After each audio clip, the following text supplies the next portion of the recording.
friends, welcome to this episode of the Binge Dietitian podcast. And in this episode, I'll be talking to Marissa, also known as the Binge Nutritionist, who is a registered dietitian, although she calls herself a nutritionist, but is one of the most amazing dietitians for binge eating recovery. And she shares about how she struggled with binge eating, her journey from becoming or aiming to become an actress to becoming a dietitian, what her life is like right now, what does binge eating recovery look like, how can you recover from binge eating, and so many more. This is one of the most amazing episodes I've ever had. So without further ado, let's get straight to the episode.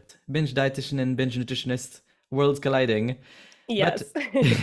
But would you want to introduce yourself for everyone else? Yes, absolutely. So like Jonathan said, I'm Marissa Miluk. I am a registered dietitian, even though my handle is binge nutritionist. So we have it in common that we are a dietitian. And I help people overcome binge eating disorder after struggling with the diet binge cycle. And I have a long story of why I'm here, but I love what I do, and my practice is entirely virtual. So it's kind of a combination of educating online in addition to seeing clients in a virtual setting. So yeah, that's a bit about me. That's amazing. And you said it's a long time coming. So would you mind you briefly explain what your story is like? Because many people who are struggling with binge eating, they feel like they're the only people in the world who struggle with binge eating because they probably eat alone in the rooms. They don't tell anyone about it. There's so much taboo. But what's your story look like, Marissa? Yeah, absolutely. I just made a story on my Instagram about that feeling of Did you? feeling so alone. Yeah, like right before we hopped on here, Mhm. because that is such a common feeling because it can be really isolating, and also the behaviors you're engaging in aren't talked about. And so it feels like, oh my gosh, this must be something wrong with me. And I definitely felt that way myself. But I learned along the way that I wasn't alone, and neither is anyone listening right now. But it all started. My story goes back all the way to high school, but prior to that, I had a pretty healthy relationship with food growing up. I was very lucky to have that. And I didn't really become conscious of body image and how I felt about my body until I moved to Florida. I moved to Florida for my junior year of high school. At the time, acting was my world. I was an actress. I did it all growing up, and I wanted to pursue it as my career. And there was a performing arts high school in Florida. So that's why I moved there. And as many people can imagine, Florida is hot. Florida has beaches. And so everyone is in their bathing suits all the time. And there's a lot more focus on your body and what you look like. So it was the very first time that I, started to become conscious of what I look like and how that corresponds to what people might think of me or my value. And so I started to do what people around me were doing. I would skip lunch. I was counting calories. I was being conscious of what I was eating. And I started to binge. And at the time, I would compensate with purging. And I went from being first on my cross country team before I moved to Florida, I won our regionals. I went to states. Like, I was a good cross country athlete in West Virginia. And then when I started a cross country team in Florida, I was last on the team because of the way I was behaving with food and my body. And I think at the time I wasn't really relating it as much to how I was eating and the way I wasn't fueling my body because I was barely eating during the day. But looking back, it's obviously very evident that if you're not fueling your body, you're not going to be able to perform your best either. So yeah, that's where it all began, was in Florida, and that pressure, and obviously living on my own at that age didn't help either. But I was able to graduate high school a year early, and then I moved to Los Angeles, and the Hollywood industry wasn't much help either. To become an So actress, yeah. yes, that was my original career, my original goal. So I moved there, and it just, continued to spiral, where I was on these diets, and then I would binge, and then I'd be doing a cleanse, and then I would binge a detox, and I was binge, like whatever fluffy diet culture words you want to call it. Like, I was doing everything. And it was all with the intention of remaining small or shrinking my body. In the industry, in the acting industry, it is very valuable to be over the age of 18, but look younger than 18, because you have the legal abilities to work as an adult, but you can act as a child. So they don't have to worry about all these child labor laws because you're over the age of 18. So you can be on set for 12 hours. You don't have to have a tutor on Oh. set with you. Like Mm. it's a really valuable place to be. And so because I was freshly 18 and I still looked younger than 18, there was all this pressure on me to remain looking Mm. as young as possible. So then that further made me be like, well, then I have to remain as small as possible. I can't mature. My body can't look like it's maturing. And so it, that was fuel to the fire because it was my passion. I wanted to be an actress. I wanted to get these jobs, and I thought I had to control my body in order to do that. And I mean, that's not entirely not true, because so much of the industry is based on what you look like, and not just to a point of like being smaller or bigger, but sometimes if you were just like taller than the lead character, they'd be like, we can't have like a supporting actor be taller than the lead. And so you just wouldn't get the job unless you were obviously like a Oh. well-known actor. Like there was just Yeah. so much emphasis on your image. Mm. So long story short, I was there for many years, and it was my last year in LA that I realized I had fallen out of love with acting.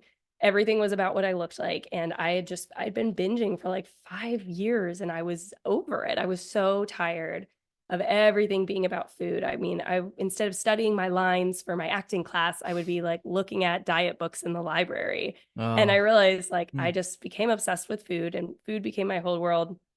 And so I decided enough is enough. I'm tired of this cycle. I want to heal. And I went all in on my own.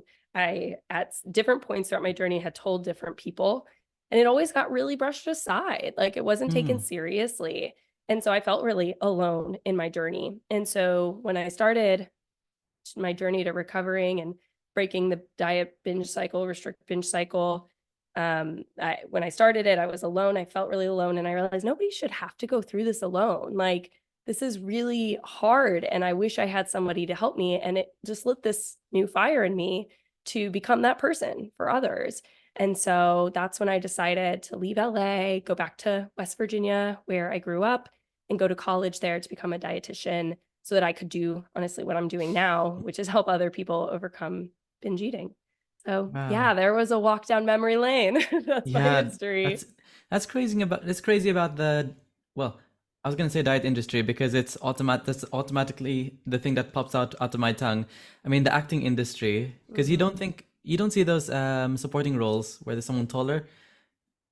Yeah, it's really really Yeah. interesting, and it's quite surreal, all of these things. I just want to ask, as a side note, Marissa, um, if you didn't struggle with your relationship with food or any body image, would you have continued pursuing acting? Probably, Mm-hmm. because the only reason why I got an interest in nutrition was because of the way our body responds to restriction, which Yeah. is our mind and our body completely become fixated on food as a protection mechanism. Like it's trying to keep you safe. So you seek food, you think about food, you become obsessed with food. And so the only reason I had an interest in food at all was because of restricting and Mm-hmm. trying to change my body. So I do think about that sometimes, how if I hadn't gone down that road, I probably still would have pursued acting, and I still miss it a lot, but I had to grieve that life because it just wasn't worth it to me. You also Yeah. deal with a lot of rejection. So not only was I not happy with my body image, but I was being rejected in all these casting calls. And I was like, Mm. man, this is just beating me down. So yeah, though, I probably still would have kept pursuing it. Who knows what would have happened if I would have stayed, but I Yeah. definitely don't think I'd become a dietitian. Yeah. And interestingly enough, like with the rejections and everything, like even if you're a massive big shot actor or actress, you still have to do casting calls, which I didn't realize. I thought they Mm-hmm. just offer it to you because recently I just found out, probably like a few months ago, Captain America, Chris Pratt was actually auditioned for Captain America and he didn't get it. I was thinking, what? That's a bit strange. Like a big shot Mm-hmm. actor won't get these kinds of roles and those kinds of things. And so many things, like for example, like Hugh Jackman, Wolverine, obviously he took some quote unquote special juice for his roles. Like even if you're Yeah. deep down in the diet industry, I mean, not diet industry, acting industry, which Mm-hmm. can actually be the diet industry as well. There's still like the scent of diet culture all around, forcing Mm-hmm. people to like look a certain way. So I think my I think probably you would have eventually become a dietitian anyway. Honestly, I think Yeah. it's the at the bottom of the bottom line here is that I probably would have it would have been impossible to avoid diet culture altogether. Yeah. So I think that the idea of like, oh, if I just didn't diet or fall into that restrict binge cycle, I would have still been an actress. I'm like, but the way I would have had to have had such a confidence about myself to not get controlled by diet culture, it would have been amazing. But Mhm. it just wasn't realistic. So yeah, it was kind of inevitable. But I do like that nowadays we're seeing more representation of diverse bodies. I don't think in any way it's, perfect. And I think that there's still a lot of issues there. But back then there was none. If you had a bigger body, you were just the comedic relief of a movie. You didn't get those serious roles. Mm. And that was unfortunate, and that created a lot of fat phobia. Mm. But luckily I do think now we see more diverse bodies, and so hopefully the next generation of actors won't feel so much pressure to adhere to certain beauty standards. Yeah, it's getting much, much better, but there's still a long way to go Oh and yeah, everything. definitely. And just going back, Marissa, when you leaped on to become or to study to become a dietitian, did you study to become a dietitian to find the quote unquote the tips and tricks to escape binging, or were you halfway there, kind of, Yeah, with yeah, I binge think eating I was recovery? halfway there. Yeah. Yeah. So there's a lot of layers to Hmm. binge eating recovery, and a big part of that is body image. And Hmm. when I started my journey to become a dietitian, had not really worked through body image. I thought I did, but I still very much had a lot of internalized fat phobia, and I was still scared of gaining weight. And so my way of recovering was adopting a diet where I believed I couldn't gain weight, which is just like kind of impossible. Like there's no way to tell what diet will or will not lead to that depending on what Hmm. your body needs. But there was a diet out there that was claiming to be high carb, which I was scared of carbs, and low fat. And, that was easy for me. And I clung to that. And it was a vegan diet. And so, Ah, okay. I Hmm. kind of replaced my disordered eating with becoming vegan. And I don't think that's how it is for everyone who's vegan. One of my best friends from college is vegan and has been vegan for many years, and it was never about controlling her body. Part of it was the health aspects of eating more plants, of course, but the environmental reasons, the animal advocacy reasons. And so I fell into that, and I was very much disguising more disordered eating behind this guise of like ethical veganism, Mm. and even doing it for health. And it wasn't until I got into a really serious relationship, who's my fiance now, that I started to realize I was still stressed about food, and it wasn't as free as I thought it was, and I was still trying to control my body in certain ways, Mm. because we'd go to his parents' house, and they love to make homemade pizza, which is amazing. Like they have a stone oven and everything out in their patio. And I'd be like, oh, I need the vegan cheese, or like this or that. And it was taking away from my Mm. experiences with him and his family. And so that was an awakening for me of like, I stopped binging, but did I heal my relationship with food? And I realized I hadn't fully healed my relationship with food and my body. So that was sort of like a second awakening of like, what work do I need to do? And so then I was able to really focus in on that, and I stopped being vegan. I still very much respect the vegan advocates and all those things. And I think plant-based living is a great thing to do. But for some people it's not healthy when it impedes like how they feel in their mind and their body and all of this. And I definitely got into it for the wrong reasons. So yeah, Mm. no, when I started pursuing this, I definitely wasn't totally healed.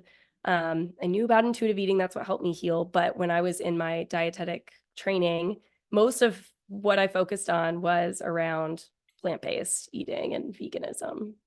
Mm.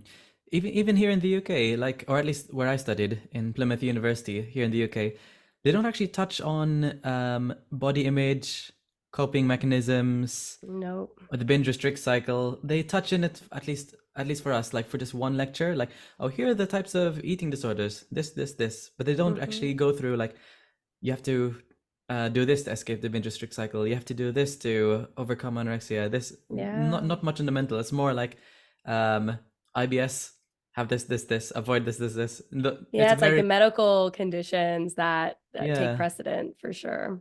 yeah, and I think it is the main focus of dietetics, which separates us from like unregistered nutritionists. Shall I Yes. say? Yeah, but like I'd say like most of everything that dictates our diet choices is mostly from a mental and a social aspect, environmental Hmm. aspect, which we need to really focus on. A little note. Are you still there? Yeah. Yeah. You're freezing in the video. Oh. That's right. Miming.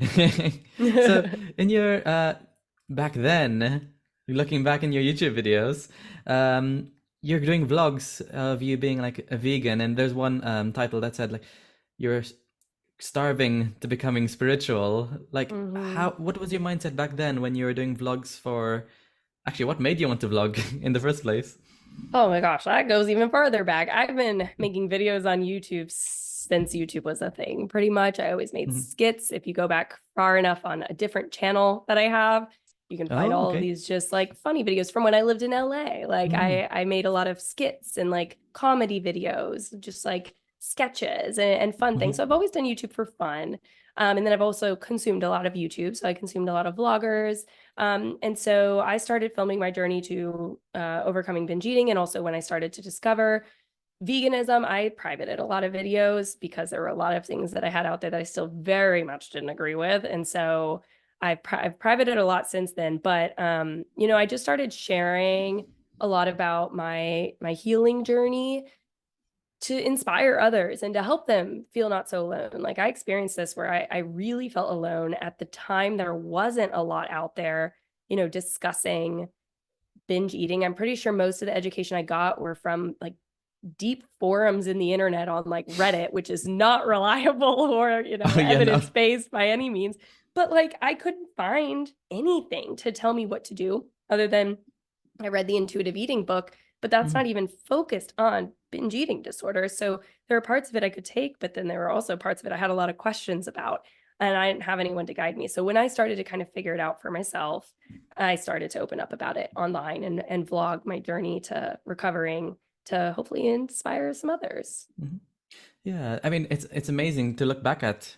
It's literally like a diary, like a public diary, and I'm sure it really helps so many people. How did you know binge eating was a problem? Since there weren't like many people talking about it, or people just brush it off like, oh, you're just probably being lazy and stuff like that. How did you know it was Mm-hmm. a problem that you need to become a dietitian, or you need yeah, like how did you know, and where did you know to go to? Good question. So, throughout my years of the diet binge cycle, I read many diet books trying to find the answer to Mm-hmm. being able to eat, lose weight, remain small, whatever I was seeking at the time. And then I stumbled upon the intuitive eating book among the Mm. many diet books I had read. And I Evelyn read, Tribble. yes, Yeah, yes. yeah. And Elise, I think her last name is Rush. Right? Yeah. I think that's how you pronounce it. So I read that book and they discuss the deprivation backlash and the restrict binge cycle in there essentially. I don't even know if in the old edition they mentioned it as binge eating disorder. I know in the current edition they talk a little more about binge eating. I can't remember if in the old edition they did, but the old edition is what I read. Mm. And that started to put off light bulbs in my brain of like, oh, what I'm doing is a response to the restriction. And finding another diet to try to fix myself is not the answer, surprisingly. So that kind of sparked the interest. I did read another book that was like intuitive eating adjacent, but it was trying to be intuitive eating for weight loss. So Oh. and I'm not even going to name what it was, but Okay, that interesting. also was something Mm. that made me curious about, binge eating and intuitive eating and listening to your body.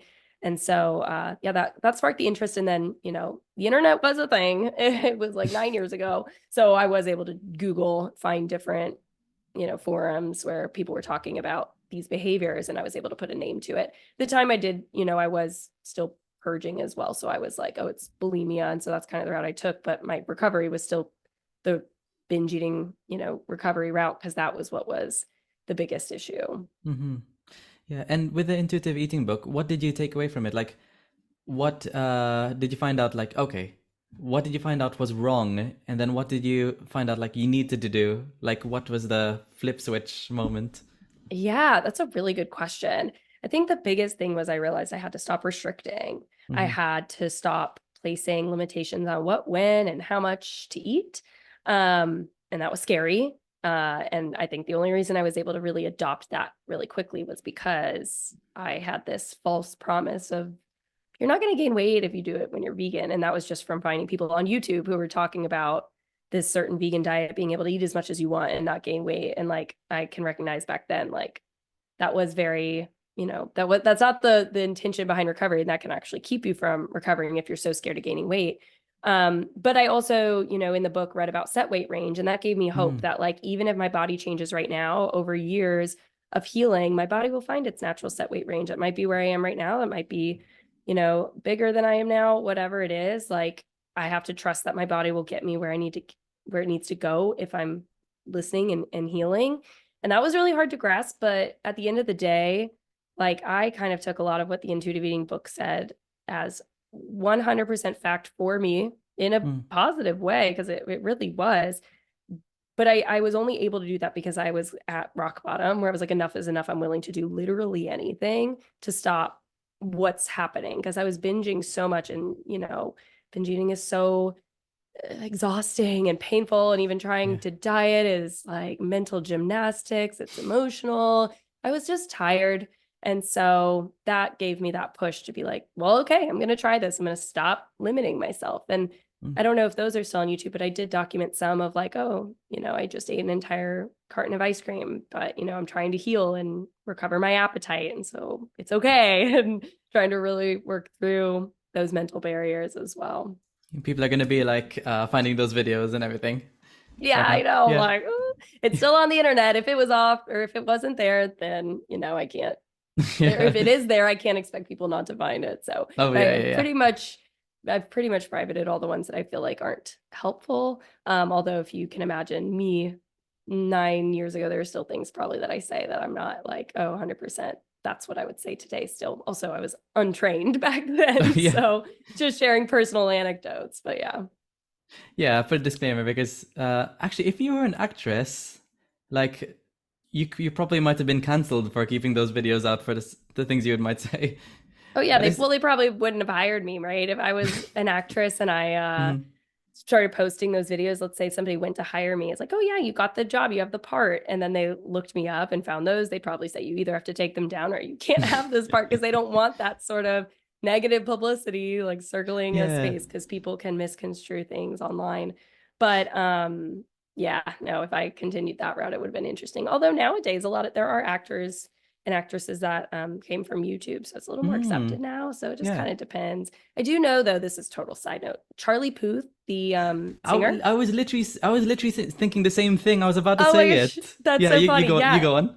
he was a YouTuber. For anyone listening who didn't know that, he was a Yeah. YouTuber, made a lot of music on YouTube and funny skits with his music. He used to make intro music songs for big Yeah, YouTubers. yeah. And then I guess when he got signed to a label, he just wiped everything from the internet from those days. Like I saw that. his YouTube stuff is all gone, and it's been gone, and he's never addressed it as far as I've seen. So I mean, he may have been kind of in that same boat of like, yeah, I can't keep this up if I want to go serious in the music industry. And like, it clearly worked for him, but yeah, who knows if I would have kept doing that stuff.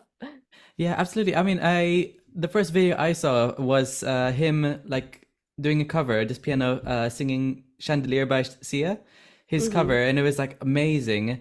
And he didn't have many subscribers. I think he had like maybe like 10K. But I was thinking, wow, this is so amazing.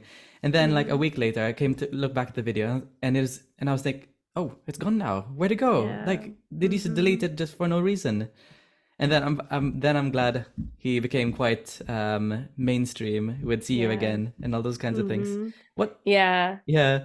What YouTubers did you watch back then? Like, because I used to watch a few vloggers back then. Like, well, mostly like British ones, like Pointless Blog. Oh yeah. So I you know still them? follow him. Hmm. Yeah. He's still active and Yeah, everything. Alfie and Alfie Days. Zoella. Yeah. Did you follow? Well, he used to be called Diecast, but Casperly. Yes. Yeah, Yeah. he's an Hmm. entrepreneur now, apparently. Yeah. I still see his stuff on social media sometimes. I followed all the British bloggers as well as the ones that were over here. I still follow and watch some of the same ones I watched back then. It's a girl named Gen X Pen. I like her Oh yeah. videos. Yeah. Yeah. She was the big one that I watched early on. I'm pretty sure Charlie Puth made intro music for her way back, like 2009, like for her videos, if I'm remembering correctly. And That's so it's kind of a crazy. full circle. But yeah, nowadays I like Miss Remy Ashton. Do you know her? No, I haven't come across, but I might So check. yeah, Miss Remy Ashton and this girl Alicia Marie, they have a Right. podcast together. I really like their podcast just for like pop culture and just Yeah. listening to people while I'm like cleaning my house and stuff. But yeah, I still keep up with YouTube. I actually have been considering posting a lot more on my YouTube channel than I Mhm. than I have been because I think it's a really great resource. It's actually it's the number two search engine, only Mm. second to Google, but Google owns YouTube. So even if you Yeah. Google something, you see YouTube videos pop up. So for that reason, I'm like, it is a really good platform to get a message out there. So I definitely want to start utilizing it more, with what I know now. Yeah, that actually transitions me to really well to Instagram. And first of all, before Instagram and all of those, um, what made you transition? Did you ever work in a hospital as a dietitian? Because that's a normal route as in the UK. Mm-hmm. But how did it all start? Like, what made you want to start Binge Nutritionist? Yeah, good question. So, no, I never formally got a job in clinical. I did for my internship. So Hmm. for those who don't know, you have to do, at least in America, I don't know if it's the same for you, but you have to do 1,200 hours of dietetic interning after you graduate. Now you need to get a master's as well. And I did get my master's, but when I graduated, you didn't need to. But yeah, for those 1,200 dietetic internship hours, you do rotations and food service, hospital setting, and long-term care, all sorts of areas of dietetics. So that was my taste of clinical. And I very quickly learned that while I really do like the calculations, I am a nerd for some tube feeding calculations. I didn't like going into a hospital when the sun was barely rising and walking out while the sun was setting and like just being in like not seeing the sun and like dietitians are always like their offices are always like in the on the bottom floor where the kitchen is and No there's like no windows. windows. Yeah. Yeah. So I just felt so uninspired and I knew I wanted to help people, with intuitive eating and their relationship Mm. with food, which is not really conducive in a hospital setting, especially when you see them for such a short amount of time. And so I always knew like I wanted to eventually go into private practice. And but I did plan to go to clinical first. I was like, I need some experience, like which I can go on a tangent about why I think that was a little bit of Go BS. for But it. I Go for I it. believe, yeah, well, I believe that I'd love to hear I this. needed that experience in order Yeah. to open private practice, but clinical experience has nothing to do with what I'm doing now. So that you don't need clinical experience in order to do private practice. That's just a limiting belief Mm. that, we've been told like that's how you get your experience and all of this stuff. But in reality, nothing that I did ever in clinical translated to what I do now. The way I've been able to get good at counseling and coaching and social media and educating Marketing. Yeah. clients, all of these things is just by doing it. You don't learn it outside of the setting of what you're doing it. Like I've had to learn that with so many things is to stop trying to research the perfect way to do something or get more experience in unrelated areas. And you just have to do it and you figure it out as you go. Um, so yeah, anyway, I did plan to go Yeah. to clinical after I graduated my internship, but it was March 2020 when I started Okay. applying for jobs, which is when the pandemic hit. Lockdown. Yeah. Yes. And so I started applying for jobs and then I was getting all these responses that, people were getting furloughed from their jobs. So they Mm. weren't even keeping their dietitians. So they had to pause hiring. And so as I was applying, I was getting no responses, or the responses I was getting was like, hey, we'll circle back when we restart hiring. So I started to be like, well, I'm not getting a job like in this environment. Nobody's hiring. So what do I do? Like, I need to make money. So I had stumbled across some people on social media who do this, and I felt inspired by it. And so I was like, yeah, I'm going to do that too. I hired a business coach early on because I didn't know anything about business and marketing. And I felt like that was really valuable early on to understand, like, what's an ideal client? How do you market to your ideal client? Like, how do you niche down? Like early on, my handle was Makai Nutrition. That's like my business's name, Makai. because Yeah. Makai, because my middle name is Kai. My first name's Marissa. So it's like a Okay. combination Marissa Kai, Makai Nutrition. So that was my handle. But my first business coach was like, what is Makai Nutrition? Nobody knows what that is. And they're not going to be searching for it. Like, what are they going to be searching for? And I was like, well, they're probably going to be searching for a binge nutritionist. And I was like, that'll be my handle. So yeah, I started the journey to build my social media through that, and started talking about, hey, I'm taking clients one-to-one. All I had was Zoom. Like, I didn't have some fancy platform or I didn't even have a website set up, but that's how I started. And I was really lucky that it built from there, not entirely quickly to where I could like be 100% on my own right away, but it was self-sustaining to where I didn't have to go get a clinical job. And I, for a little while, was working part-time for another virtual dietitian, just like doing admin work for her so I could make, ends meet while I built up my practice. And then, so that was like March that I started doing that. And then it was October when I was 100% full-time in my business. So on one hand, I always knew it was something I wanted to do, but on the other hand, it kind of fell into my lap based on the circumstances of the world. And I'm, really grateful that it fell into my lap in that way. I'm also really grateful that the world was so virtual at the time, that virtual practices, were on the rise and people understood it more. People knew what Zoom were all of a sudden. Yeah. So, I didn't have to go get a building to rent out to see clients. Like, I could just be sitting in my office seeing clients over the computer.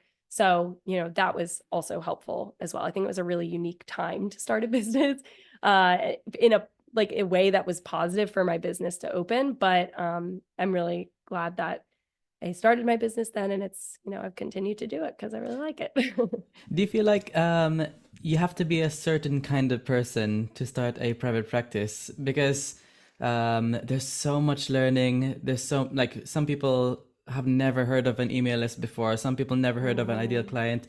They just post random. You feel like do you feel like you need to have a certain kind of grit and hustle, quote unquote? Not the toxic hustle, but no, for sure. Put the work in. The drive to do it. Totally. Yeah. Yes. I think that there's a lot of people that doubt that they have that inside of them. So I hesitate to say like, oh, you just have it or you don't. I think you can build it when you know that there's possibility. But I'm sure many people who own private practice and do what they do, like, always had an entrepreneurial spirit, like always knew they wanted to do something that wasn't traditional. Like when I was making YouTube videos, like I was already getting exposed to social media and how social media can make you money and, take sponsorships and whatever. And while social media was never something full time for me in terms of like my old YouTube channel and stuff, it was something I always knew was a possibility. So just even seeing that early on, it ignited that entrepreneurial spirit in me. To where when I started doing this, I don't know, it felt really natural. But in our dietetic training, we don't learn anything about marketing, social media, or any of that. So it was a big learning curve, but I was so curious that I was willing to put in the time and the work to figure it out. And was it scary? Yes. But advice I learned early on was like, you've already failed if you don't start. So by starting, you're already like beating those odds. Like if it ends up failing, at least you tried. But, if you don't try, you've already failed. So like give it a shot. And and also to take imperfect action. Like don't wait till you have all your ducks in a row, like just start. And that was really great advice early on too. Yeah, because I was thinking like, with our knowledge as dietitians, you can either just come across these people on TikTok, for example, or Instagram, just spouting out like, "Oh, you're gaining weight because of insulin, and you have to avoid this. Sugar is bad for you, fruits are bad for you, and stuff like that." And you can complain about it, or you can probably like put yourself out in the firing line, lack of a better word, and with your registration, you can actually use it to defend other people and inform them.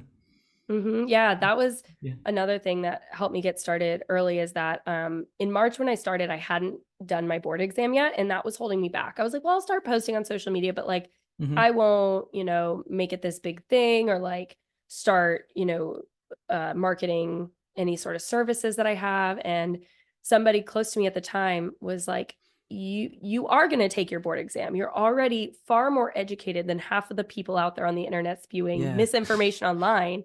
It's kind of a disservice to wait till you just put 2 letters after your name. Like, you've already done the training, you've already done the education, you're finishing your master's degree. Like, you know your stuff. Don't wait for 2 letters to like validate that. Like, yes, those 2-3 letters, whether it's RD or RDN, they're the exact same thing for anyone listening who doesn't know that. But like, whether those letters do kind of show people your nutrition expertise, yes, but like, you already know your stuff, so why wait? And that was, kind of going off what you said, that lit a fire in me because of how much BS I see online of people just spreading fear and misinformation and like confusing the public and giving bad information about binge eating, that, it was an opportunity for me to step in and say like, hey, like, there's a lot of, stuff going on here that I don't agree with. And, here's what I do know. And then of course, when I passed my registration exam, that just, further acknowledged my expertise, but, I already knew what I knew. So why wait? Yeah. Have you heard of this influencer on Instagram named Kelsey Grennan, also known as Kelsey's Recovery I don't Journey? know if I do. I may have come across it, but I don't recognize the name. Yeah, she has tons of followers. I can't remember exactly how many. Probably like, okay, I'm saying a not random number. It's probably like 100K, or maybe it's in the Wow. 20Ks. But either way, she shares her binge eating recovery journey. She shares her series of like what I eat in a day as someone recovering from Oh, I binge think I eating. know who you're talking about. Yeah, I've seen Yeah, that recently. and she would have like paired with her breakfast, like muffins, like a Mm-hmm. chocolate muffin paired with scrambled eggs, paired with brown toast, something like that. And the comments are completely terrible. They're saying like the worst things in the world. There's probably like Yeah. 70% people saying saying very fat phobic things, and Mm-hmm. maybe 30% saying, "Oh, this is so helpful and everything." And the best thing is she's continuing to post again and again and again and again. There's so much misinformation, people not being really educated on what binge eating recovery actually is. People think it's just simply Yeah. losing weight. Do you get that a lot? Oh, all the time. Yeah. And this idea that like I can't introduce my binge foods or my fear foods because I'll just keep binging on them. I'm like, well, Yeah. at first, yeah, probably, but it's a Hmm. lot deeper than just like one day or even one week of trying to introduce your fear foods. Like, it can be, it is a journey. But yeah, I see so much misinformation, especially in comment sections. I swear, like, social media is beautiful, but it's also terrible. We have a lot of information at our fingertips. I don't think we were designed to see so much information all the time from all sorts of different sources. And not a lot of people are educated in being able to decipher what is factual, like what Hmm. is credible and what is not. The other day, I had someone commenting misinformation on my posts, like just Hmm. saying what I was saying wasn't real, like they experienced this thing and like so I'm wrong. And I went to their profile, they were 18 years old. Like, not saying at 18 Oh. you're not smart, but like there's a lot more education that goes into forming these statements and these opinions and the advice that I'm sharing, than just like my own anecdotal experience. And so it was just like, you see that, and like looking further, I'm like, this girl's just 18. She's probably just making a comment, not realizing like what she's saying, but then tons of people can see that and then think that what she's saying is right.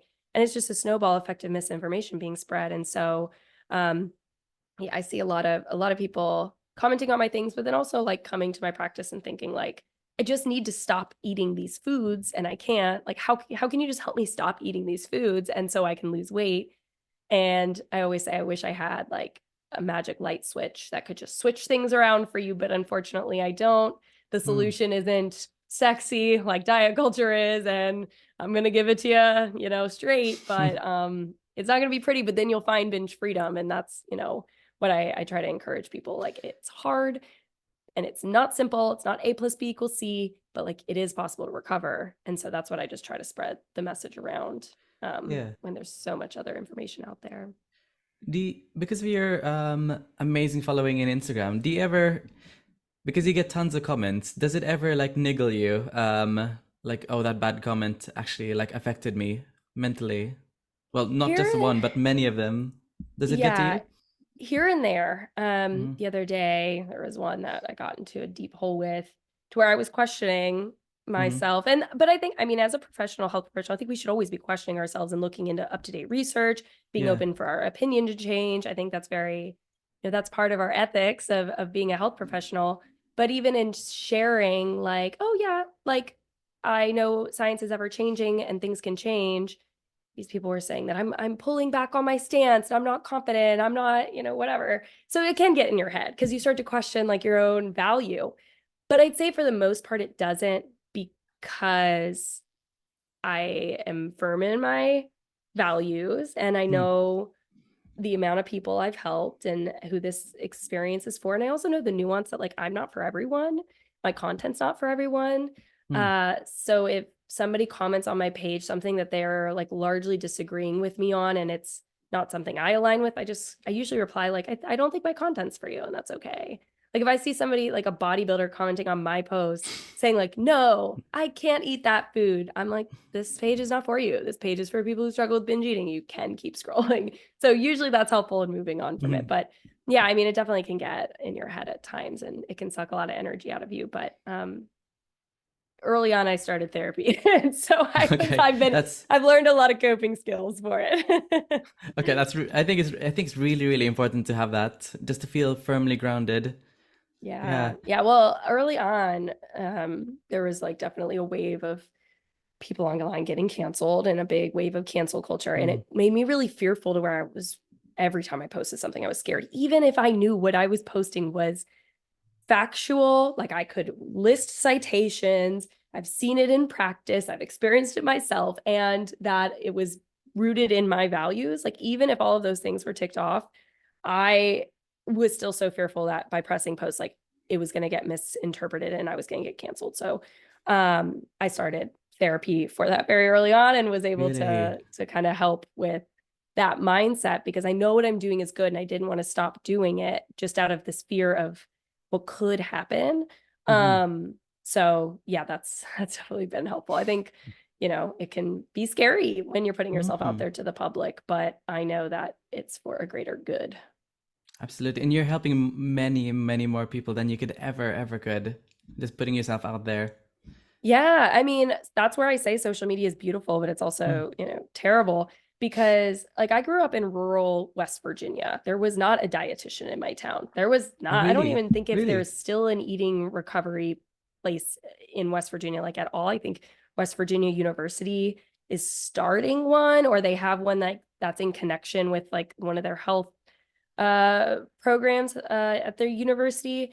But like that's like 3.5 hours from my hometown. So like even if this all hit when I was living there wasn't help. And so that's where I think that virtual programs and then also social media can be a help to those who don't have access to this information. Yeah. Because without social media, I would not have discovered what was going on. And I don't think every dietitian is trained or equipped to take on eating disorder clients. And so even then, it makes it even more inaccessible at times. So that's why I keep posting and sharing and creating different programs, because I know that there are people like me out in rural West Virginia that just don't have options if they, really needed them.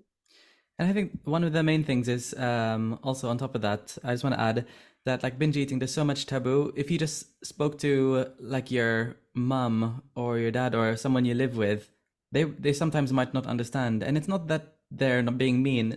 It's just because they're not aware of like how bad binge eating can really affect your quality of life. Um, as a quick note, like what does your life look like now, Marissa? Would you say you're in remission, quote unquote, or yeah, what does it look like Yeah. now that you're in a much better place, shall I say? Yeah, yeah. Well, I always say that it's been 9 years since I've binged, because that's when I started my journey and I was able Nine to, years. yeah, I was able to stop Yeah. binging. Do I still have days where I just eat pizza and ice cream and whatever on a weekend? For sure. But I think a lot of the work that I've done has allowed that to ebb and flow in a normal sense. Like, we're humans and we're gonna have days where we just are uninspired or unmotivated to make meals, and like just pizza sounds good and there's nothing wrong with that. But it's never been out of control like it used to be. Like before, it used to be like I'm a bottomless pit. I can never feel full, just like eating not just the pizza, but also entire tub of ice cream and then ordering more takeout. Like That's not happened since then. I'm very grateful for that. And so now it just looks like listening to my body, intuitively eating, getting to live my life without obsessing or overthinking. One of my biggest goals when I started recovery, my why of working through this was that I always wanted to be able to go to Italy and eat gelato and walk around the Oh, street and not be concerned, like not be wondering about the calories or needing to walk it off or even binging when I got back to my room. And I was able to do that since then. And so been able to do that multiple times since then. And because of that, that keeps me going as well. It's just like the quality of life I've been able to gain alongside just gaining some weight has been worth it. hmm. And so life is definitely a lot more free. As an intuitive eater, I think a lot of people think that just means like eat on impulse, eat on whatever sounds good in that Hmm. moment. No, like I also have ADHD. And so if I only listen to my hunger and fullness, I'd probably still be binge eating because like we can get really hyper focused. And sometimes when I get hyper focused, I don't hear my hunger signals and I can accidentally skip meals, which can lead to binge eating. Hmm. And so I also utilize like my brain. Your brain is part of your body to make decisions and realize, oh, I realized that, this week has been so busy that I keep forgetting to eat lunch. Like, let me intentionally plan to set a timer or an alarm to remind me to eat lunch. Or I can recognize, oh, I've been eating like leftover pizza for 3 days in a row for dinner and I don't really feel very good. I keep feeling like really lethargic and like unmotivated and just like irritable. And I'm like, oh, okay, like maybe I need to mix it up and add in some more vegetables, add in some more fiber. Like you can reflect and use, your lived experiences, your past experiences, what you know about nutrition to make decisions while also having food freedom. Like I always tell everyone, I think I have dessert every single night. But Hmm. the difference between then and now is that then I would have bought, what I'm thinking of right now, the chocolate covered caramels container that I have in my kitchen. I would have eaten that all in one day, 2 days. Like it would have been gone in a few days. Now that's been in there for like over a month because I have like a Really? Yeah. couple every night and like it's no problem because I do like sweets, but I also recognize that having some every day is not the end of the world. So it becomes a balance. But it definitely took time to find that balance without it feeling like I had to like control everything because that just leaves you feeling out of control anyway. So that was a bit of a ramble, but I hope that makes sense. No, absolutely. Yeah, rumble as much as you want. Do, do you feel like you have more mental space in your head? Like to think about hobbies, have to think about many other things, like literally anything that's not food. Because when I struggled with binge eating, uh, and I was trying to lean down as much as possible, because trying to cut, because I used to go, I still go to the gym, but cutting season is where you think about the food as much as possible. It gets even more intense, those thoughts. uh Mhm. Now, what does your life look like now? I mean, well, I just said that, but like what does it look like mentally? Do you have more mental space for other things? Oh, absolutely. Like I mentioned, when I lived in LA and I was pursuing acting, I found myself in the library reading nutrition books instead of doing what I Yeah. really enjoyed doing, which was studying acting. And so now in my life, I have the space to explore other things that I enjoy or expand my relationship. I mean, I genuinely don't know if I could have been in my current relationship and engaged, going to get married in September if I hadn't healed my relationship with food, or at least it wouldn't look like it does now. Because even my poor relationship with food would get in the way of relationships back then. So it's my life now has definitely allowed me to be more present in my friendships, in my relationship with my family. There's even memories I can look back on in LA that, they're foggy. I don't really remember much about it Hmm. except for how I was feeling with food at the time. I always share the story of my rock bottom was when I went to an app launch in LA. Like, how bougie does that sound? An app No, launch it's the party. most LA thing. Yes. And we went with my friends, we got dressed up, we took pictures. It was so cool. No, was it like, do I remember much about what we did that day? No, all I remember is I could not stay away from the macaroon table and the bowls of M&Ms. And I kept going back and back and back and getting more and more and more. And then went home and got like takeout French fries and like binged when I got home on French fries. Like that's what I remember from that time. And now it's like all my experiences are not clouded by my relationship with food, but rather I can remember the details that were fun and brought me joy and, you know, filled me with love from the people around me and giving love to the people around me. And Yeah. so yeah, my brain space and my memories and consciousness are all just, it's very different. I like really literally rarely think about food. And I can't even believe, I don't think everyone is like this. Everyone has a different relationship with food. Like I have clients who they healed their relationship with food, but they still like love to cook. And so they still, very much like appreciate food. And this probably sounds bad as a dietitian, but like I don't like cooking. And so it's even amazing to me how little I care about food now in comparison to like before I was like collecting cookbooks. But now I'm like, oh my God, we have to think about what to eat for dinner tonight. Oh, like it's so Yeah, annoying. yeah. But that's like a total switch because like I Mm. really want to do other things. Like I don't really want to worry about food and I don't have to because my body's not in fight or flight anymore. So yeah, it definitely gives you so much more mental space when you're Yeah. not so preoccupied by food in your body. Yeah, no, that's amazing, Marissa. And if anyone's listening to this, literally, life is so, so good. I mean, it doesn't, being binge free doesn't remove all problems for your life. But if you're thinking about food 24/7, then it's definitely a problem. If you're thinking Mm-hmm. about, if you just had breakfast and you're thinking about, oh, what should I have for lunch? How much calorie allowance do I have for dinner, if any? Like Yeah. you're literally thinking about like calorie allowance, and then Mm-hmm. oh, am I over allowance? It's so exhausting, mentally exhausting. So, Marissa, so moving on to the big ones. Mm-hmm. What are I'll give you three things. What are the three things people can do to become closer to becoming binge free or help them become binge free? What are the three things? Which is probably why people we're kind of like hinting on little tidbits, but like Mm-hmm. straight from you, what are the main three things? Yeah. So it's funny you say three because there are, in my practice, the way I practice is there are three most common reasons you are binge eating. And Okay. that's physical restriction, so not eating enough, mental restriction, so feeling unsafe and insecure with foods as a whole or certain foods, and then emotional reasons, whether that's esteem reasons, self esteem, uh, trauma, relationships, or just emotional coping with your day to day stress.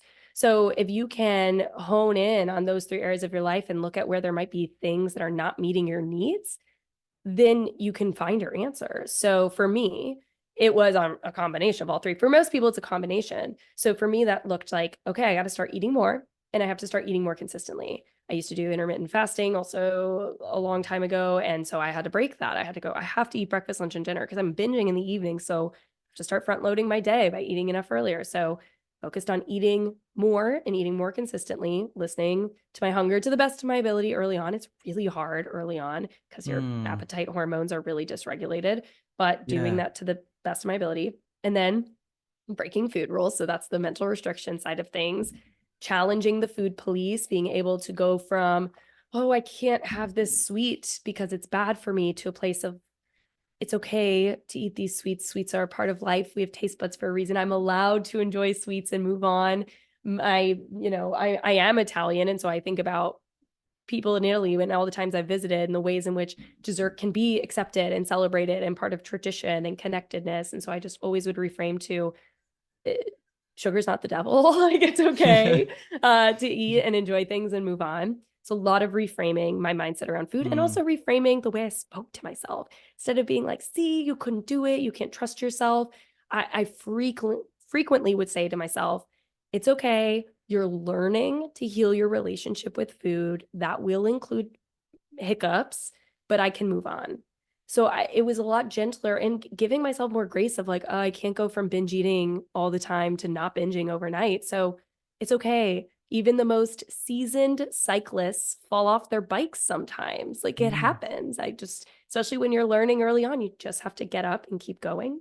So that was the mental side of things. And then the emotional side was really getting connected to my feelings and what I was feeling and what I was needing. That was the biggest thing. What do I need when I'm feeling big feelings?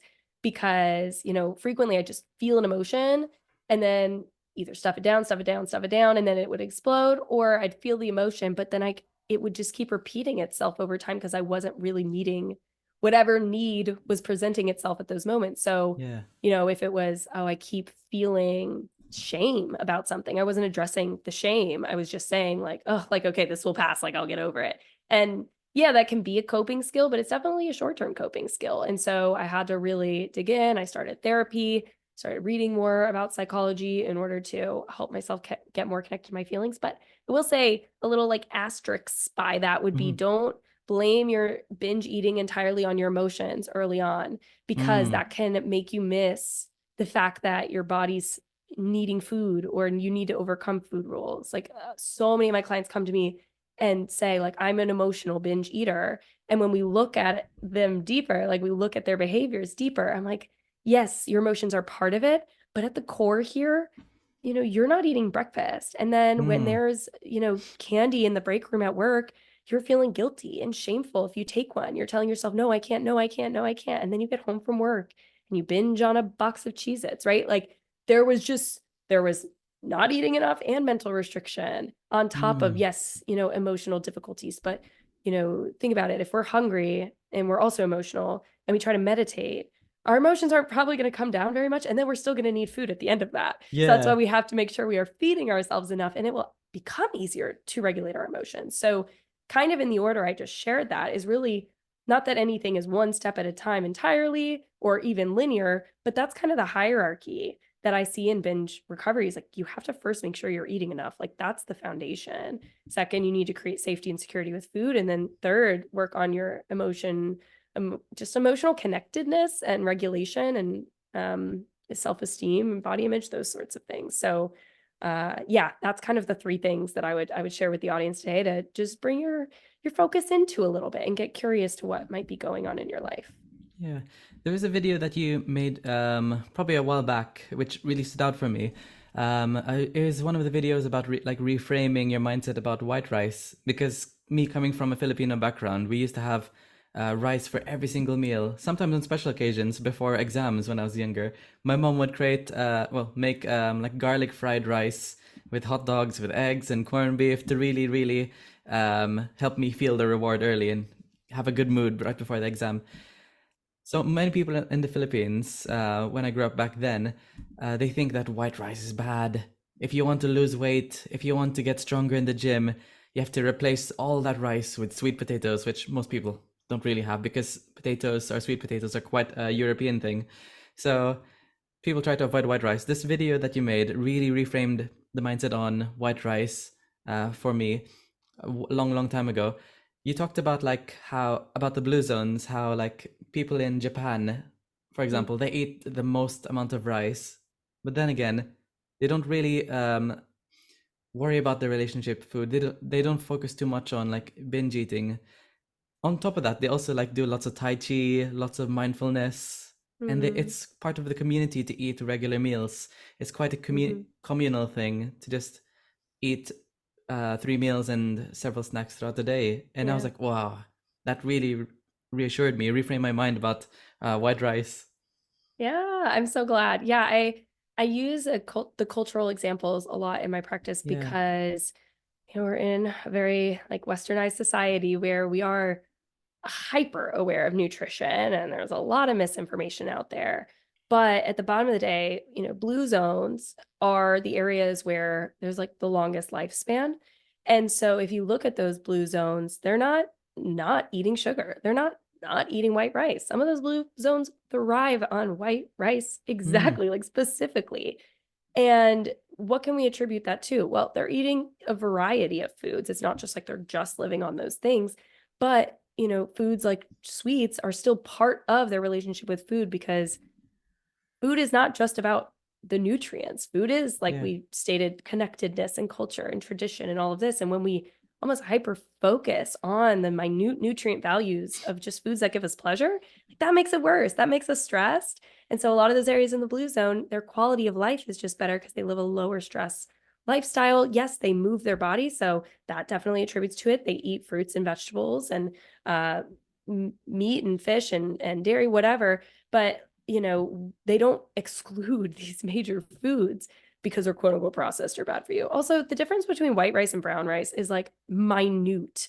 It's like a cup of brown rice has like 1 gram of fiber, where a cup of white rice has 0. And so all of a sudden we're like, oh, brown rice is better because it's higher fiber. I'm like, it's literally a gram Yeah. difference. And the You taste can get is, your Yeah, you can Yeah, get yeah, your fiber elsewhere. And yeah, like I think you were about to say, the taste is so much better. So when I even realized like how small the difference was, I was like, if I'm worried about fiber, I can add more beans, yeah, like yeah. whatever. But like, because I love beans, I'll eat that. But like, I don't like brown rice the same way I like white rice, especially in Asian dishes. Like brown rice hits different. And so I definitely try to expand people's worldview, which is a big motivator behind my recovery, is just to see like the bubble that we might live in our own community. Like it's just like there's so much more outside of that. And so like we're all humans, we're unique individuals, but we're also not so unique that we have a specific way of eating that nobody else in the world, can eat like. So Hmm. if Asian cultures can thrive on white rice, like why can't I? Absolutely, I completely agree with that. Um, on a quick side note, what are your thoughts on the carnivore diet? Because it's been quite it's resurging once again. It really peaked when the Liver King, if you've heard of him, Mm-hmm. um, was quite big, probably like a year or 2 years ago, and then he got found out that he was on like $11,000 worth of hormone replacement, and then now more people are still continuing. It's kind of resurging again. What do you think? Wow. Just for people who are like listening, what are your thoughts on Yeah. the carnivore diet? It sounds expensive, first of all. Yes. I thought I Protein was the only foods. one thinking about that. Oh Yeah. my gosh. I'm like, meat is expensive. And so if that's Yeah. all you're eating, oh my gosh. Also, we need carbs. And Hmm. it's been well studied that we need fiber. And fiber is like my favorite nutrient because it has so many health benefits. And without it, we're putting our body in unnecessary stress. Like maybe short term, you see changes in your physique. So you think you're getting healthier or feeling more energized. But there's a lot of reasons you could feel that way short term with any diet. I felt like my world got brighter when I went vegan, and now I'm like, okay, I realized that I was excited by this new diet. Yes, I was eating more plants than I ever had, so sure, I was reaping the benefits of eating more plants. But then also the placebo effect, like we believe Hmm. something's going to make us feel good, like it's probably going to make us feel good, but it's unnecessary. There's just, yeah, these really exclusionary diets where it's like just meat and nothing else. Like it just doesn't, no diet should be that black or white. There should not be entire food groups that are cut out. There are reasons why we have all foods. And also, for people don't know, like there is this big hype around protein. Yes, we do need protein, but we actually need the least amount of protein compared to the other macronutrients. We need like, what is it, like 45 to 55% of everything we're eating to come from carbs. And if you do endurance exercises frequently, like if you're an endurance athlete, that can even go up to like 70%. Like we Hmm. know this, and that's been studied that it's beneficial. It's our body's preferred source of energy is carbs. So why are we making it harder on our body? If Yeah. there's something you want to change about your health to feel better, it doesn't have to go from 0 to 100. Like maybe you are realizing I don't eat enough protein. Like I'm not eating protein and I think it's limiting my physical abilities. Okay, cool. Add protein. See if you add protein without 180 being like, okay, now I'm going to go carnivore. I just think it's extreme. Any side of the extremes, just it's not good. Yeah, I mean, it's really, really crazy that some people are like jumping on. I mean, the risk of colon cancer, like nowadays, it must be mega high. Have you heard of the study? Oh, you're gonna say something? I I'll was just let gonna you. say, Yeah, I yeah. I mean, I have not followed up on the sources of this, so I don't know it as fact, but I did see on TikTok the other day a Hmm. nurse talking about how they're seeing more and more cases of colon cancer in people below the age of 40, like which is not normal. Like normally you don't even get screenings till you're above 40. And so they're like, there's Yeah. this huge increase in the prevalence of colon cancer, and they don't really know why. Again, I didn't check the sources of that, but it's something to maybe look into, which we know fiber reduces the risk of colon cancer. And so if people are going carnivore and cutting out fiber, I don't know if there'd be a correlation there. But who knows? I mean, there are probably lots of things, but I think Yeah, social media has a definitely. good amount of correlation with carnivore diet and stuff. Have you Yeah. heard of the study? With every extra 10 grams of fiber, your risk of mortality massively decreases. And No, I didn't know that, but I believe it. it's all cause mortality. So not just like this cancer or this cancer. Literally, it can reduce your risk of like having a car crash accident. Oh Literally my gosh. anything. I know. I was thinking about that, but someone actually confirmed it with me. I was like, what? Literally anything? So Wow. there are many mechanisms because like it improves your hormone signaling, brain Mm, function, gut health, and your gut health really like contributes to like tons of things. So if you improve your gut yeah. health, it improves like many other things.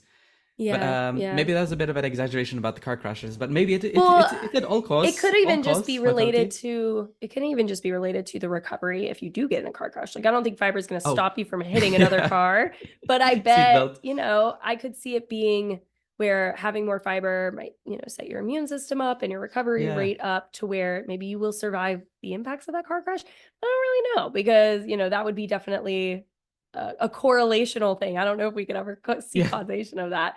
But yeah, I think fiber is great. And the beauty of intuitive eating and not going on these extreme diets is that by hearing this, you don't have to 180 switch anything. You can just go, Mm, oh, how can I add more fiber to my diet? I mean, there's no harm in doing that. You're not saying, how can I then decrease, this, that, or the third? Like, it's just, how can I add more fiber? And that's a benefit without you needing to go 0 to 100. yeah. I mean, absolutely. Speaking of just jumping from that, Marissa, just to like wrap things up, about like talking about certain foods because we do now know it's a bit of a tongue twister that we have to have like regular meals consistently to prevent as much as possible physical restriction as you mentioned. Mhm. What should like let's say if I'm going to have a breakfast, what should my breakfast contain? What should it look like just for those listening? Good question. I think it really depends on the person. Um, if you are struggling with binge eating and part of the reason you binge is a result of dieting, it's good to reframe your mindset from should versus to something that's more in the realm of like, what to the best of my ability do I know will best support me in feeling full and feeling satisfied and nourishing my day? And then getting curious if it did that, right? Like, let's say you're breaking fear foods of having a croissant for Mm-hmm. breakfast and you go out and you have a croissant and you eat it, today, tomorrow, the next day, and you're like, great, I'm allowed to eat this croissant. However, when I eat them just by themselves, I tend to feel, just not my best. Maybe I don't get a stomach ache or I don't get a headache, but I'm also not feeling like super energized. I'm maybe crashing a little bit early before lunch and it's just not serving me. Then you can get curious and go, okay, maybe I could add something else to this that would benefit me Mm-hmm. in having more of a well-rounded breakfast. Then you might add something like eggs, for example, or something with peanut butter. Like, who knows? There's all sorts of variations of what you would eat for breakfast. But what it will end up looking like will probably be different from however you start when it comes to you beginning your binge eating journey. But the biggest thing is just to make sure it contains all food groups, or at least definitely carbs and protein. Carbs to fuel your day and to fuel your cells, fuel your brain, make you feel good, but then also the protein to help with satiation, keeping you full, muscle development. Then if there's a fat source as well that does the same thing, it helps keep you full longer. And then just experimenting from there. So, looking at what you eat and then thinking, how can I add to it to make it more nourishing? That includes like make it more satisfying and filling. You don't want to leave a meal feeling like you just, made your hunger go down. You Mm-hmm. want to finish a meal feeling full and satisfied in order to make sure that you've eaten enough. So, yeah, that's it's a little vague, but I think it varies for different people. Yeah. Just really making sure you're getting in food and not just like a little bit, but enough to keep you full. Yeah, full and satisfied. Yes. Yeah, because when I was trying to cut down during the height of like my gym journey, every guy wants to get like a six pack, and you always try to get that milestone, quote unquote. I put quote unquote because it's a pipe dream to get to Mm-hmm. maintain a six pack. At that time, I was skipping breakfast. For lunch, I was having like a sparkling drink because like a zero calorie sparkling drink, and then dinner, it wouldn't be enjoyable. You'd think it'll be an enjoyable meal. No, it would be like broccoli, brown rice, funny enough, Yeah. and boiled chicken. with lots of like chili flakes because that's where I get my flavor from. Oh my And then goodness. I would just frequently binge. I wasn't even Mm-hmm. enjoying it. I was keeping myself full. I was thinking in my mind, okay, what are some quote unquote high volume foods, volume eating to like fill myself Mm-hmm. up? Because I would see like on Instagram regularly. Have you come across Yes. what I was just saying, what do you think you're gonna say? people promoting volume eating, like eat foods that are low in calorie, but you Have you need high seen amounts of them. have you seen those pizzas made out of whipped egg whites? Oh my gosh, Like no, I no, haven't. so I think it's called cloud pizza, and it looks Oh, like the worst pizza in the sounds world. terrible. Or like, Yeah. and I tried also like cauliflower rice. That didn't last Yeah. long. It's very very different. Yeah. Zucchini noodles. Yeah. It's when you think about it, it's like quite strange. Yeah. I Yeah. definitely have made pizza crust out of cauliflower before. Oh, okay. It's How? definitely, yeah, but I did not like No. it. It was Okay. not good. Yeah, no, it is quite strange. Yeah, it's really, really strange. Oh, okay. So, Marissa, I just want to quickly end it with, well, there are two ways to end it. So I'll ask about your links in a bit, but there's a normal routine which happens where the previous guest of this podcast would ask a question to the current guest, which is you, Marissa, Ooh. and the previous guest asked. Her name is Barb, the non-diet trainer.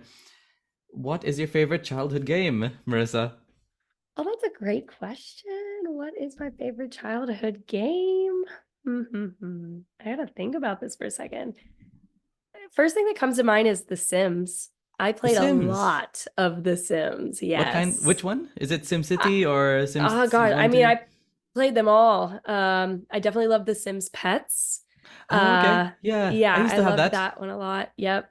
I played The Sims for a while, and actually 2 or 3 years ago, I like Mhm. re-downloaded it and played it for like a weekend just out of nostalgia. But I'd say that's the game that I played the most and the longest. Yeah, I loved that. Did you ever use any cheat codes? Of course. What is it, Motherload or like Rosebud Yeah, something? Motherload. Yeah. Yeah. To make you rich. I was like, of course I did. Yeah, no one would ever like get like from like zero to hero, like millionaire kind of Sims through hard No. grit and everything. Might as well do it Yeah, in real no. life. Yeah. If you're Yeah, putting that much no. effort. Yeah, I just like Yeah. to build the big houses. Like that Yeah, was the yeah, yeah. majority of what I did. And then build families and then build other houses. But you really could not do that without the cheat codes. And so I was like, whatever, it's fine. Would you ever try to like it's a bit dark, but like try to kill people, kill your own Yes. Sims and Yes. then burn them?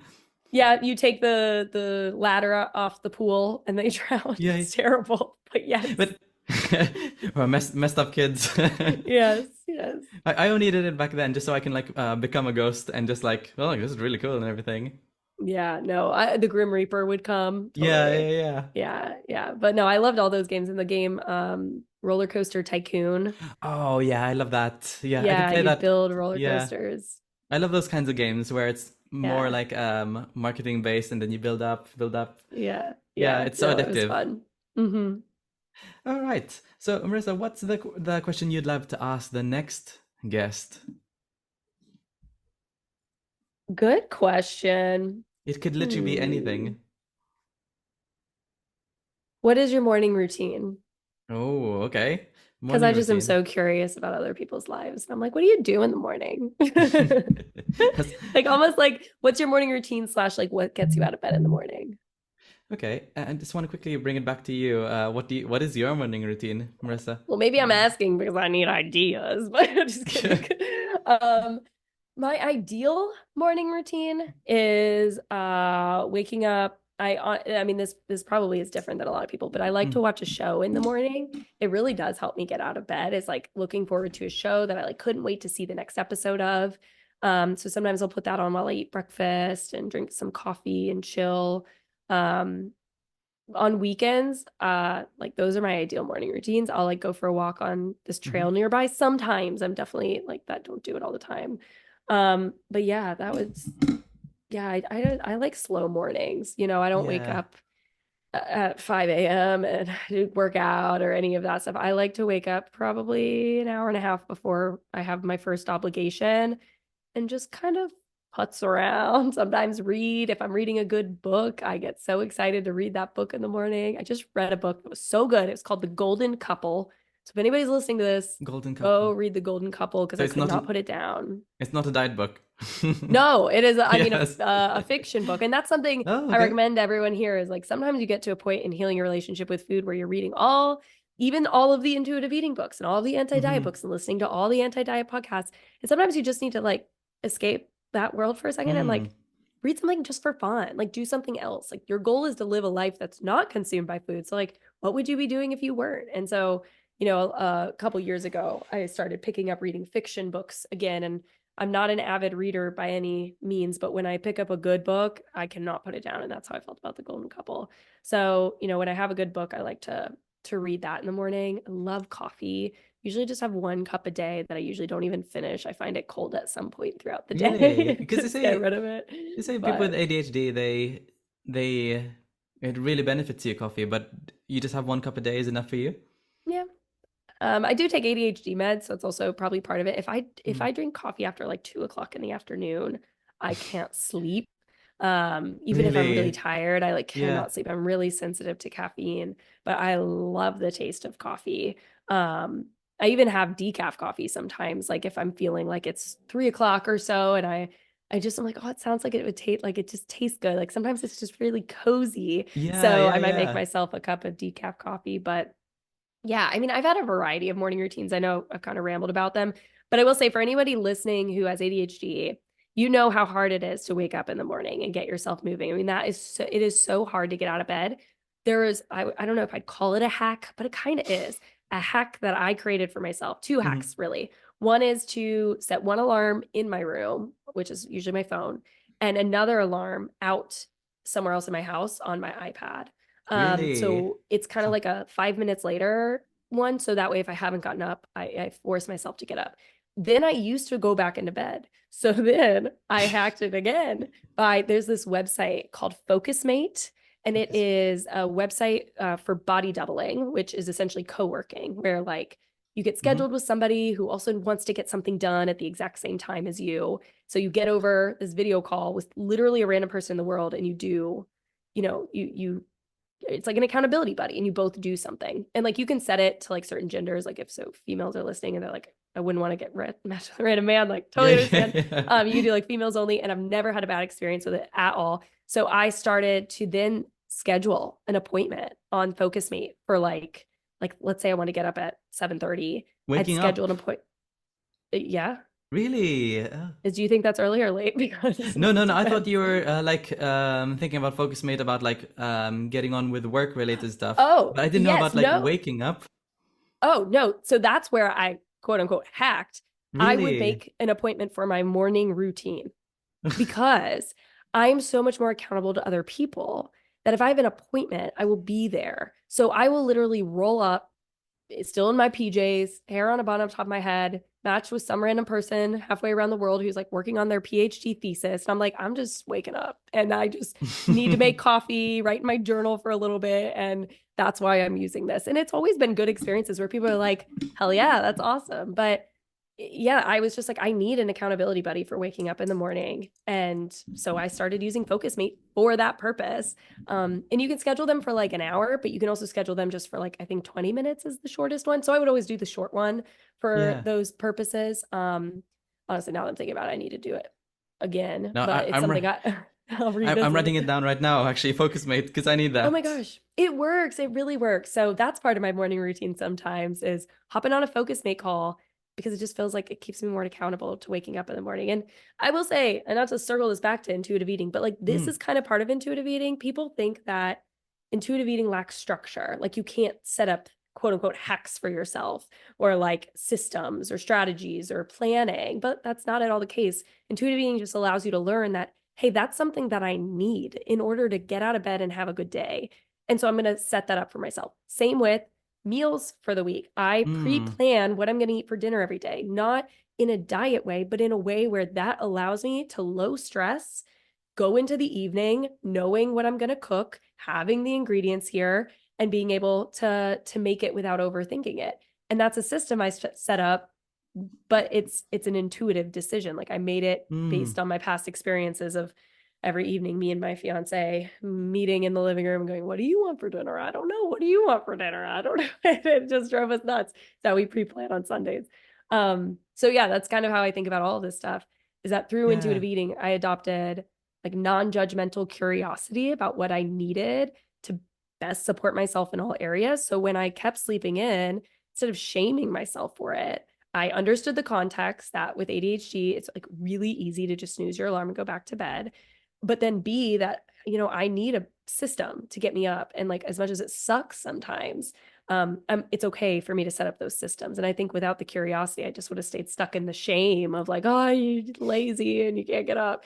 So adopting non-judgmental curiosity helps in a lot of ways. And it definitely helped with my morning routine to make it easier on me to get moving.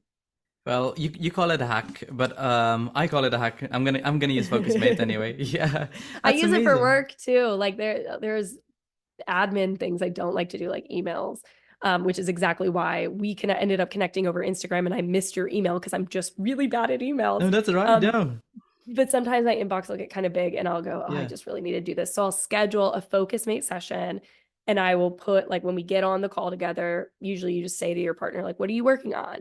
So when they would ask me what I'm working on, I say, I'm working on emails. And then for that hour, I just work on emails. So that tends to help me when there's a task I really don't want to do.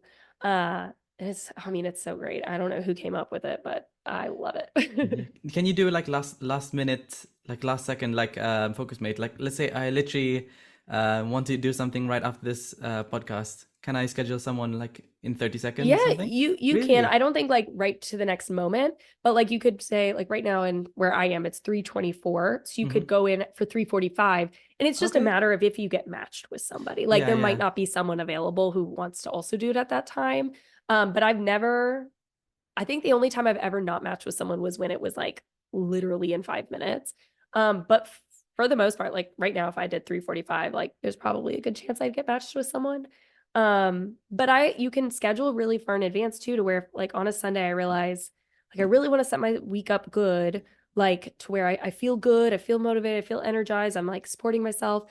I'll pre-schedule like 7:45 meetings for the rest of the week. So it's there, I get matched with somebody, and then like I know that I have that standing appointment at 7:45 in the morning to basically just get out of bed and go make my coffee on Yeah. Zoom. So Okay. yeah. Yeah. Well, I'm gonna use it. Yeah. I keep Yeah, on saying yeah, that, and but it's I wish I had life-changing. like an affiliate code or something, but they don't do Yeah, you that because I should. tell everybody about it. But it's like you can totally use it for free. I think 3 sessions a week you can do for free, but I pay for it and it's like $7 a month for unlimited, and I think that's worth it.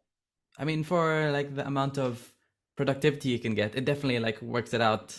Yeah. Yeah. Yeah. Even like I cut back on workout classes just to save money because they can be really expensive. Hmm. But like the reason I liked workout classes was for the accountability, but now I can book a Focusmate session and still work out during that hour, Yeah. but it's not the workout class. I've only done that once just because I found it really weird to work out in front of the camera. But some people I've gotten on with, they say, I'm going to work out, but I'm going to turn off my camera. And I'm like, okay, cool, whatever. And so they'll turn off their camera while they work out during the Focusmate session. So there's a lot of different Yeah. ways you can use it. Just have to be And creative. yeah, just if Yeah, there's yeah. anything you struggle to get done, but accountability helps you, like you can just figure out how to use Focusmate for that. Yeah. Oh, that's amazing. Okay, I'm gonna Yeah. research a bit more on that. Oh, thanks Yeah, for good. thanks for that, Marissa. And I really, massively enjoyed having you in the podcast. You're such a joy, and you're just so Oh, fun and energetic. of Did you have coffee course. before this? No, I didn't actually. Yeah. Oh, it's This past is two. just It's my past two. Yeah. yes, it is Yeah. past 2. I am drinking tea though, which we discussed, Yes. earlier Yeah. too. Yeah. You're I drinking finished my tea, tea. but Yeah. yeah, yeah. Well, thank you for saying all of Yeah. that. I think that part of my animation in all of this work is probably because I also came from acting and being enthusiastic and animated, but it allows me to pair the best of both worlds. Um, Like now my love mm. for nutrition science and recovery with like getting to make fun videos to help educate people on the internet. Yeah, that's amazing. I mean, everything all works together perfectly. Yeah. And Marissa, like, if people want to work with you, where can they find you? Yes, so I am on Instagram at binge.nutritionist. I also have a podcast called Behind the Binge, And that's also my website, behindthebinge.com. So in any of those mediums, you can find me, apply to work with me, and just connect. Yeah. Do you have any programs going on? Yes, so I currently have group coaching open. So a few times a year, I open a group coaching program that's 12 weeks. It's called Behind the Binge Academy, and it's catered to help educate and give guidance to help you overcome binge eating. But then we also always have one-to-one coaching spots open. Both myself and I have an associate RD. Her name is Livy. We both accept clients. So you can always get one-to-one support if you need a little more individualized care. Yeah. And I'll pop those in the link in the description of this podcast. Yeah. You. All right. Well, thank you so much, Marissa. And I'm definitely going to ask the next guest what the morning routine is. And I can probably guess it's not as good as yours with Focus Mate. If it is, I mean, then I'll recommend it. I would say that's a good tool, but I wouldn't say my morning routine is good by any means, but it works. It gets me up. It gets the job done, so it's productive. Yes. All right. Thanks so much, Marissa, for coming along to the podcast. Of course. Thanks for having me.